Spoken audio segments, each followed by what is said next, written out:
Hey, what's up? This is Omar Epps from USA's Shooter, and you're listening to Next Level. Hi,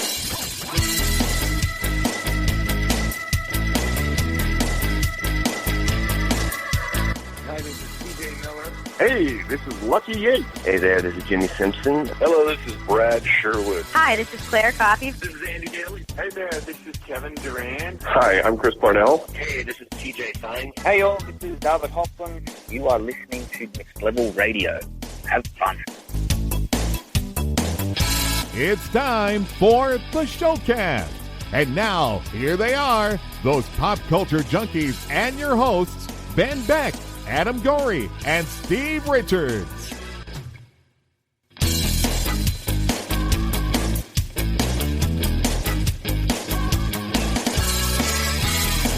Welcome, everyone, to another edition of the Showcast Spotlight here on the Next Level Network. I am your host for this edition, Ben Beck, and my guest this time is someone who has been on both sides of the screen, both big and small. You've seen him in shows like House and Resurrection. You've seen him in films such as Love and Basketball, Higher Learning. He's with me tonight to talk about the current show he is on, Shooter, which can be seen Tuesday nights at 10 p.m. on the USA Network. Please welcome the one and only Mr. Omar Epps. Omar, thanks for joining me. Thanks for having me. How you doing? Yeah, I'm doing good. How about yourself? How you doing tonight? Doing pretty good. Yeah. Pretty good. Can't complain. You on the West Coast right now, or? Yeah. Yeah. Yeah, on the West Coast. Where does Shooter shoot? Where do they film? You said where? Yeah, where do they film at? Mostly like Northern California. I mean, we film all over L.A., up in Palmdale, Lancaster, in the desert. And, Okay. You know, sometimes we'll shoot downtown. In fact, all over. Okay. Yeah, I want to jump right into Shooter and talk the show a little bit. USA has had a great track record when it comes to their original program, and Shooter is certainly no exception to that. I'll admit, when the show first started airing on USA last season, I didn't watch it when it aired, but once it hit Netflix, I got hooked. I ended up watching the entire first season in a weekend.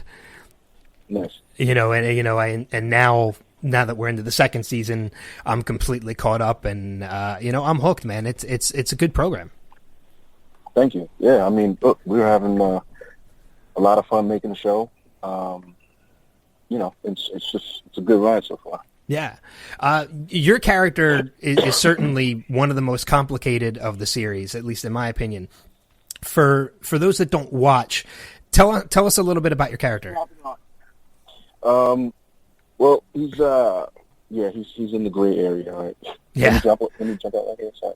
He is a former captain of the Marine sniper unit, and he was actually flying his character, Bobby, former boss, and he went to work for the Secret Service, and when the series picks up, he's sort of caught in a tangled web that he gets Ryan caught up in. And so basically, it's a good guy who made some bad decisions, and he's trying to find his way back. Yeah, I know. One thing I really enjoy about the show itself, is how the writers, they don't dumb down the science of sharpshooting, because that is really what a lot of the focus of the show is on. Ryan Phillippe's character, Bobby Lee, is a sharpshooter. Your character is a sharpshooter.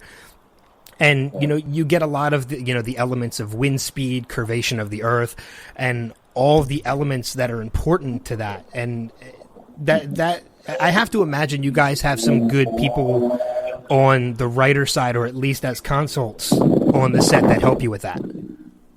Oh yeah, absolutely.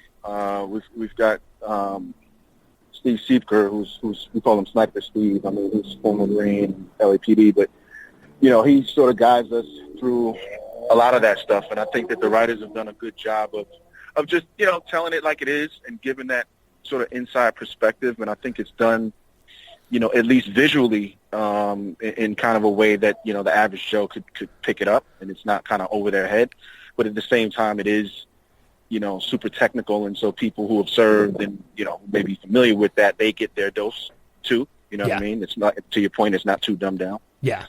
Yeah, I mean, it's pretty cool the way the show handles it, and like you said, they keep the science to it, and they explain it pretty well. It's almost like the show itself is a little bit of a whiteboard, because there'll be scenes where either you or Ryan Phillippe's character are getting ready. You're doing these equations in your head, and you'll see all of it written out on the screen, kind of making sense to everybody who's watching. Yeah, I mean, and I thought that was just a cool visual thing, at least for the first season. And the second season, it kind of changes up, which I think is really smart. John Lavender, created the show. It's about the evolution of the characters and the story. So, can't pull the same trick twice. Yeah, exactly. I know your character is a sniper as well. How much preparation did you have to do going into this character and trying to get into the mindset of a real sniper? Did you get to do any actual sniper training before the show started filming? Oh yeah, we did a bunch of training. Look, I prepped for the character the same way I prep for any character. I mean, every character brings its set of challenges if it's something that you're not familiar with, and that's part of what I love to do in prepping for characters and diving into a world that I have to learn. And so it's all about the repetition of training and getting it down so that when it's time to go, it's second nature. Yeah. I know we're about 2 episodes into season 2 right now. The 3rd episode is going to be airing tomorrow night. Yep. And your character at the current moment is kind of involved in his own storyline. Is it safe to assume that your storyline will kind of intertwine with Bobby Lee's at some point, or is that something we just kind of have as an audience we have to wait and see? Oh yeah, I mean those worlds are going to collide for sure, in a very interesting and necessary way. And so I think that kind of turns on tomorrow night's episode, which is the 3rd episode. I think that's when that all starts to come together. Okay. Yeah, I mean, the writers have done a fantastic job with your character in particular as well. It's like you said in the beginning, he kind of falls into that gray area, but now that the story of season 1 has played out and we're into this new story of season 2, we kind of feel, I apologize if you can hear the lawnmower in the background. It's all good. We kind of have a feel for your character now, and we're emotionally attached, as in, I know in this last episode, spoilers to anybody who's not completely caught up yet, but you've lost somebody who you were very close to, and now, we're emotionally invested in your character at this point where we're waiting to see what's going to come of that. Yeah, absolutely. I mean, he's kind of has nothing to lose early on in the season, and so it's an interesting turn for the not only my character but for Ryan's character, because in season 1, his character was sort of reactive and my character was the strategist, and in season 2 we kind of flipped. My character's really dangerous because he's kind of rogue, and he just after that loss he just doesn't care anymore, and so Ryan's character has to be the one who's like, we got to think about the moves we make before we make them. Yeah. Season 2, I think, am I correct in this? We're getting a little bit of a shorter season this season, only 8 episodes, not 10? Yeah, it's just going to be 8 this season. Did that have anything to do with Ryan's injury, or is that just something that was planned from the start? Yeah, no, I mean, it was a freak accident, things happen. I mean, thankfully he's going to, we'll make a recovery and everything, but it just happened at a point, and the injury was bad enough that we couldn't continue. But I think story-wise, I think it's the audience is still, it's a big enough cliffhanger, I think, where it leaves off, which is again a tribute to the writers that it was ramping up so big towards the end of the season that it makes sense. Mm-hmm. Yeah. So yeah. Still looking forward to that. I think audiences would be happy still. I'm definitely looking forward to it. Like I said, I binged the whole first season in a weekend. So now, and it kind of sucks. It's one of the reasons why I hate binging a show, is because especially if the show is still current, then I get so used to watching everything back to back to back, and now I have to wait week to week, for everything else. So I'm really anticipating where the season is going. One thing I didn't know, I mean, I know Mark Wahlberg is a producer of the show, and the show is based off the movie, but I also didn't know that the show is also based off a series of novels at the same time. Yeah. The show is based off of novels, Point of Impact, and that's what the original movie was based off of one of the novels. So, I mean, there's a bunch of books, and the stories go every which way, so we've got a lot of real estate to play with. I think the writers have done a good job of taking the best of what they can get from the books, and then just taking creative license with certain turns, to make it work for television. So. Yeah. Have you read any of the novels yourself in preparation? The first one, yeah. I haven't read the subsequent ones because I've just been busy filming. Yeah, that's understandable.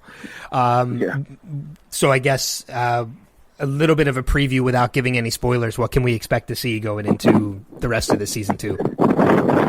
Man, I mean, the rest of the season, this season is interesting because it's basically piecing together one thread from season 1, which was that, the Chechen sniper Solosov. And so we figure out that our entire unit is being hunted down. And so the flip for season 2 is to find out who and why. And can we get to them before they get to us? Yeah. We posted on social media that we were going to be talking to you this evening, and we got a number of people who posted about a couple questions, and I know one of them I hope you don't mind if I ask, but it kind of goes into some of your older work before we wrap up. One of the things that I personally want to know is, I'm not ashamed to admit it, I'm a big fan of Major League 2. You took over the role of Willie Mays Hayes for Wesley Snipes, and I'm curious personally, did you feel any kind of pressure when you took over that role for the sequel? No, I didn't. I mean, I was too young to. David Ward, who wrote and directed Major League, he also wrote and directed the program, which was my second film. So, we were doing the program, and towards the end of at the end of that experience, he was like, "Hey, I'm gonna want you to do this Major League 2 thing." And I knew it was a big movie, but I kind of wasn't aware of like how big of a following it had. And look, the guy gave me my second job, and I felt like indebted to him. So I was like, "Yeah, sure, I'll do it." And it turned out to be what it was. Yeah. It was a fun experience. Yeah, it was a lot. It's a fun movie. I still go back to it. Every couple months I'll watch the first and second ones back to back, and they're just a lot of fun. Those movies are just a blast to watch. Exactly. I know. Before I let you go, one final question, and this is probably the biggest one we got from our social media people. Is a lot of people out there are still huge fans of the movie Juice that you did. Yeah. And I know a big question that came from a lot of people is just simply, what was it like working with Tupac? Right. Yeah, I mean, look, it was amazing. That was just an incredible experience. That was, my first film. I was a pup. I was 17 years old, and I think Pac was 19, and we, just two young kids trying to follow our dreams, and that opportunity fell into our laps. And Pac was an amazing guy. He was a larger than life character. Yeah, he was everything that you would think he was and more. Super talented, extremely smart, and I just think his career obviously was amazing, but it would have been great to see how he would have blossomed. Yeah, it'd be interesting to see up to now. That's what I was just. I think he would have went in a really interesting direction because Pac was an artist in every sense of the word, and just songwriter, poetry, had ideas for movies. I mean, he just, like I said, a larger than life character, and I just feel fortunate to have had that experience with such a good dude. Yeah, his career probably still would have been strong to this day, and that's it's unfortunate that we'll never get to experience that, but. Right. So, well, we're definitely going to send people to the direction of Shooter if they haven't. Season 1 is on Netflix right now. They can get caught up with it. Season 2, the first 2 episodes are on demand for USA. The third airing tomorrow night, and every Tuesday at 10 p.m. on USA. Yep. You're on Twitter. We're going to send people your way too. Yeah, it's just at Omar Epps, correct? Yep, at Omar Epps, and Facebook, Instagram, at Omar Epps. Okay. Yeah, we're definitely going to send people your way, and Omar, thanks for spending some time with me, man. This was a lot of fun, and you're somebody I've definitely been looking forward to talking to ever since we heard we were going to get you on. So awesome, much appreciated, man. Thank you for taking the time. Yeah, no problem. Everybody listening, be sure to check out our website, nextlevelradioonline.com, and we'll see you guys for another showcast down the road.